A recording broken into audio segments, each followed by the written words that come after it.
Hello दोस्तों, नमस्कार।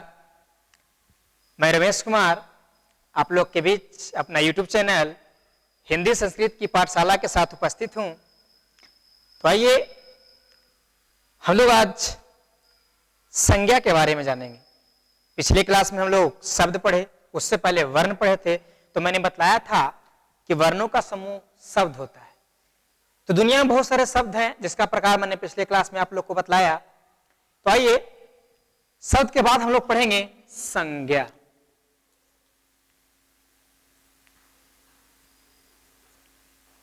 यह संज्ञा क्या है? कि दुनिया में जितनी चीजें आप देख सकते हैं या महसूस कर सकते हैं वे सभी संज्ञा है। दुनिया में वो तमाम चीजें जिसे आप देख सकें या महसूस कर सकें वे सभी संज्ञा है। तो निश्चित है, जैसे मान लिया कह दिए राम, पटना, ईमानदार, तो नीचे सभी क्या है? संज्ञा है। तो दुनिया में हम जितनी चीजों को देखते हैं या महसूस करते हैं उससे बहुत प्रकार की है, भिन्न भिन्न प्रकार की है। तो इन भिन्नताओं के आधार पर हम लोग इसे 5 भागों में बांटते हैं। तो संज्ञा को कितने भागों में बांटा गया? 5 भागों में। जाने पहला आपका है व्यक्तिवाचक संज्ञा, ध्यान से देखते चलेंगे। दूजा है जातिवाचक संज्ञा। तीसरा समूहवाचक संज्ञा।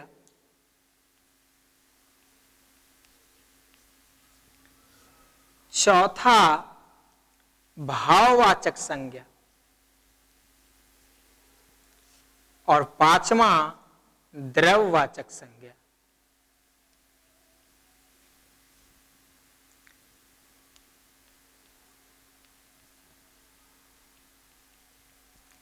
देखेंगे, कहता व्यक्तिवाचक संज्ञा कहने का तात्पर्य यह है कि अगर किसी शब्द को उच्चारण करने से सिर्फ एक ही का बोध हो, चाहे वो वस्तु हो, व्यक्ति हो, स्थान हो, किसी भी चीज में सिर्फ एक का बोध कराता हो, वो क्या है? व्यक्तिवाचक संज्ञा। यानी जिस संज्ञा शब्द से सिर्फ और सिर्फ एक ही का बोध हो जाए वो क्या कहलाते हैं? व्यक्तिवाचक संज्ञा कहलाते हैं। अर्थात हम कह सकते हैं कि राम, पटना, हिमालय, गंगा, क्या ये सभी व्यक्तिवाचक संज्ञा कैसे हैं? राम, राम कहने से किसी एक खास लड़का का बोध हो रहा है। पटना कहने से कोई खास नगर का बोध हो रहा है। हिमालय कहने से किसी खास पहाड़ का बोध हो रहा है। गंगा कहने से किसी खास नदी का बोध हो रहा है। तो ये सभी क्या है? व्यक्तिवाचक संज्ञा। लेकिन कहता है कि अगर किसी शब्द से उसके पूरी जाति का पता चल जाए तो उसे हम जातिवाचक संज्ञा कहते हैं। जैसे मैंने कह दिया लड़का, तो लड़का कहने से राम जैसे जितने लड़के हैं सारे हो गए।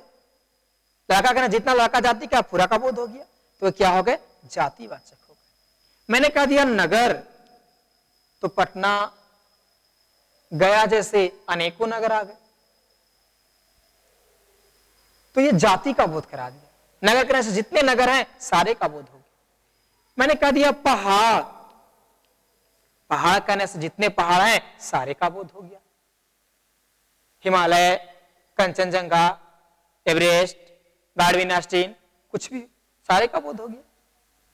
मैंने कहा दिया नदी, नदी कहने से पूरी नदी का, गंगा, जमुना, ब्रह्मपुत्र, कृष्णा, कावेरी, जितने नदियां हैं सारी बोध हो गए। तो ये क्या होता है? जातिवाचक संज्ञा। किसी खास का हो तो व्यक्ति, लेकिन उससे पूरी जाति का पता चल जाए तो वो जातिवाचक संज्ञा होता है। आइए जानते हैं समूहवाचक संज्ञा क्या है। तो जिस संज्ञा शब्द से किसी समूह, भीड़ का पता चले, अर्थात जहां पे एक समूह लगता,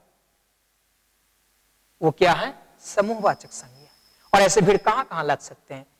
किसी मेला में हो सकती है, किसी कक्षा में हो सकती है, किसी सभा में हो सकती है, किसी सेना में हो सकती है, आसमान में जो तारे हैं उसके बीच हो सकती है, अंगूर के गुच्छों के बीच होती है, चाबी के गुच्छों के बीच होती है, केले के गुच्छों के बीच होती है। तो ये सभी क्या है? समूहवाचक संज्ञा है। अब बात आती है भाववाचक। तो जिस संज्ञा सबसे भाव, गुण, अवस्था का पता चल जाए वो होते हैं भाववाचक संज्ञा। जैसे मैं बतला दूं, मैंने कह दिया ईमानदार।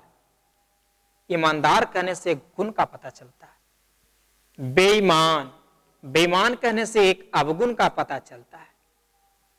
बुढ़ापा कहने से अवस्था का पता चलता है। बचपन कहने से अवस्था का पता चलता है। धनी, तेज, बुद्धिमान, ये सभी क्या है? भाववाचक। भाव, अवस्था बतला दे, गुण बतला दे, गुण या दोष, क्या? भाववाचक संज्ञा। और द्रव्यवाचक, द्रव्य पहले ही लिखा हुआ है, अर्थात जिसे माप या तौल सके वो है द्रव्यवाचक संज्ञा। जिसे माप या तौल सके वो द्रव्यवाचक संज्ञा। जैसे सोना, चांदी, चावल, आटा, गेहूं, तेल, कुछ भी हो गया जिसे हम नाप या तौल सकें वे सभी हैं द्रव्यवाचक संज्ञा। तो एक बार पुनः समझें डेफिनेशन के साथ। जिसे देख सकें या महसूस कर सकें वे सभी संज्ञा हैं। संज्ञा 5 प्रकार के होते हैं: व्यक्तिवाचक संज्ञा, जातिवाचक संज्ञा, समूहवाचक संज्ञा, भाववाचक संज्ञा और द्रव्यवाचक संज्ञा। जिस संज्ञा से उसे किसी खास वस्तु, व्यक्ति या स्थान का बोध होता हो उसे व्यक्तिवाचक संज्ञा कहते हैं। आपके सामने एग्जाम्पल। जिससे पूरी जाति भर का बोध हो जाए उसे जातिवाचक संज्ञा कहते हैं। जिसे समूह या भीड़ का पता चले उसे समूहवाचक संज्ञा कहते हैं। जिसे गुण, अवस्था का बोध हो उसे भाववाचक संज्ञा कहते हैं। और जिसे नापा या तौला जाए उसे द्रव्यवाचक संज्ञा कहते हैं। तो यह था आपका संज्ञा का छोटा सा टॉपिक। तो मिलते हैं पुनः नए टॉपिक के साथ। धन्यवाद।